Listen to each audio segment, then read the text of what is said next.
Hello guys, hello water sign, hello Pisces, Scorpio, and Cancer. Welcome dito sa aking channel, Kaplar na 888. Welcome guys. Alamin natin kung anong messages, vibration, gabay energy para sa inyong lahat sa araw na ito. Okay? Kumuha pa tayo ng isang baraha para to sa lahat ng water sign, Pisces, Scorpio, and Cancer. Wow. Okay. So, meron ka ditong first two cards sa first deck mo. Ang message na to is parang patukoy ito doon sa paparating na biyaya na pagpapala, tagumpay, prosperity and abundance, excitement, joy, happiness, stability and balance na posibleng darating sa'yo. Kung makikita mo dito may power, may kidlat, malakidlat na movement siya. So, posibleng sa araw na ito, comment down below yung mga water sign, Pisces, Scorpio, and Cancer na naghihintay kayo ng confirmation.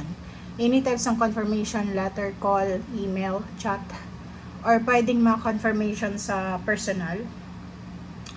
Posibleng sa araw na ito ay makatanggap kayo ng mabilis na balita. Okay? Mabilis na balita na pwedeng magdala sa inyo ng sobra-sobrang biyaya. Pwedeng makaramdam kayo ng sobrang parang anong tawag dito, feeling mo blessed na blessed ka sa araw na ito, or parang itong rainbow na to is parang rainbow of blessings, so full of blessings, diba? So blessings na may posibleng tawag dito, ang blessings ito is pwedeng hindi lang sa ngayon kundi para sa mga susunod na araw. So, empowerment din. So, sinasabi ng barahan na posibleng makatanggap ka ng empowerment. Kung ano man tong nawala sa'yo, kung ano man tong the delays na nawala, ay posibleng may babalik pa sa'yo ng universe as soon as possible. Okay.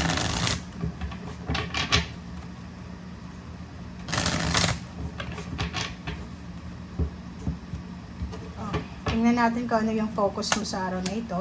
Okay. So, yun. Okay guys, so kung makikita mo dito, ito yung focus mo sa araw na ito, yung mga na-delays or yung mga hinihintay mo. So, sinasabi ng baraha kung halimbawa sobrang tagal ka nang naghihintay, it's either 1 week, 2 weeks, almost 3 weeks, almost 1 month, 1 year, or 3 years, 3 months, or kung ilang panahon na yan, na matagal ka nang naghihintay. Ito yung focus mo sa ngayon. Sa araw na ito, gusto mong makuha or gusto mong matuloy na lahat ng mga hang-ups, mga restrictions, stagnation, hindrances dito sa kung ano man tong minamanifest mo sa buhay.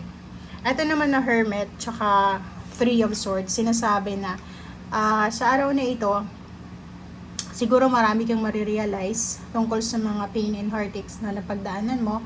Like for example, doon sa mga water sign, Pisces, Scorpio, and Cancer na dumaan sa grief, like emotional, financial, or doon sa mga panahon na sobrang feeling mo hindi ka na makakabangon. Diba kasi yun Three of Swords is parang energy siya ng hopeless na. Diba? So, sa araw na ito, marirealize mo na marami ka ng bagay na napagdaanan, na na-surpass mo na siya, diba? Na-overcome mo na siya. Like ito, mga relationship, errors, mistakes. Maraming tao yung binabackstab ka, parang niloloko ka, ng harap-harapan, diba? Sinasabi dito sa'yo, water sign, Pisces, Scorpio, and Cancer, na sa araw na ito, marirealize mo na lahat pala na pain and heartaches na naramdaman mo ay may kapalit palang biyaya. Parang ganun. So, parang win-win solution ito, or win-win or parang alam mo yung balance, yung energy. Nasaktan ka pero may kapalit na biyaya na naghihintay pala sa'yo. Yun. So, nakikita ko sir dito na yung focus mo sa ngayon is sa blessings mo. So, may nakikita tayo ditong water sign, Pisces, Scorpio, and Cancer na marami kang napagdaanan for several months, like 3 months, 4 months ago, na siguro feeling mo hindi ka na makakabangon. But today, parang nakikita ko sa'yo dito na punong-puno ka ng pag-asa. So, nakikita natin dito na yung mga setbacks, mga failures, or yung panahon na feeling mo hopeless ka na, ay maaalala mo sa araw na ito na kung bigla ka palang sumuko few months ago, hindi mo pala masusurpass itong bagay na to. So sa ngayon, nakikita ko sa'yo dito na you're powerful, you're strong, powerful, you're blessed, okay? Sa kung ano man itong meron ka sa ngayon. Okay, Magician.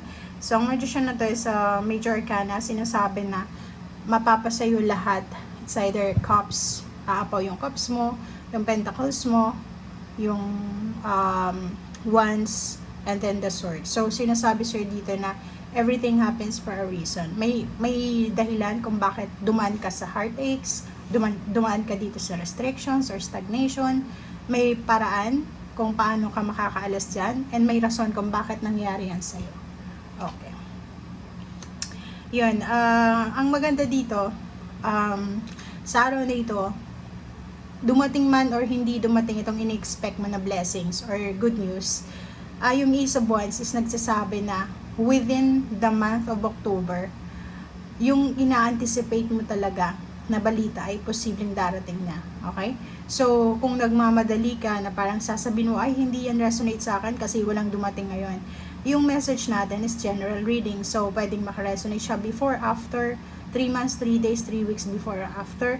And, tingnan mo yung Ace of Wands. Yung Ace of Wands is punong-puno ng excitement. Diba? Parang excited ka, hindi ka mapakali. Parang, alam mo itong pakiramdam na ito, yung parang na may puppy love, may first love, or may in love ka, or pwede excited ka sa travel, excited ka sa occasion, or excited ka sa kung ano pa man. Okay? So, Emperor, yung iba din sa inyo, Water sign, Pisces, Scorpion, Cancer, empowerment, double empowerment ang nakikita natin dito. So, yung mga panahon na pinanghihinaan ka ng loob ay wala na yun, na-surpass na, overcome na yun. So, ngayon is papasok ka sa bagong yugto ng iyong buhay na mas powerful ka, mas strong, mas empowered. If ever man na yung iba sa inyo is naghihintay kayo ng salary increase or change of career or pwedeng career move, nakikita natin dito yung possibilities ng improvement. Pero kung nag-expect kang mismo sa araw na ito, since nandito yung Hangman, sinasabi sa'yo na kailangan mo munang magpasensya, kailangan mo munang maghintay. Okay? So, justice is yours. Contract signing, papers, documents. So, hindi ka dapat nag-aalala. Kasi parang ang nakikita ko sa'yo dito, yung iba habang nanonood, hindi kayo mapakali kasi inaalala niyo yung hinihintay yung dokumento, hinihintay yung pera, hinihintay yung confirmation, results, answers, or kung ano man to na hinihintay nyo. Tingnan nyo sa ilalim. At ang Ace of Pentacles is parang ini-emphasize niya na darating talaga siya. Okay? It's a new beginnings, new openings, gateways, doors, windows of success and blessings, parating siya. So, it's up to you kung patient kang maghihintay or magiging anong tawag dyan, magiging impatient ka kasi hindi mo kontrolado yung sitwasyon diba? So wala tayong control dito sa mundo. Ang gagawin lang natin is kontrolin natin ang ating emosyon. Kontrolin lang natin kung ano yung kaya natin kontrolin outside or inside, pero yung pangyayari sa buhay natin, wala tayong control dito. Only God can control. Okay? So thank you guys and see you again. Bye!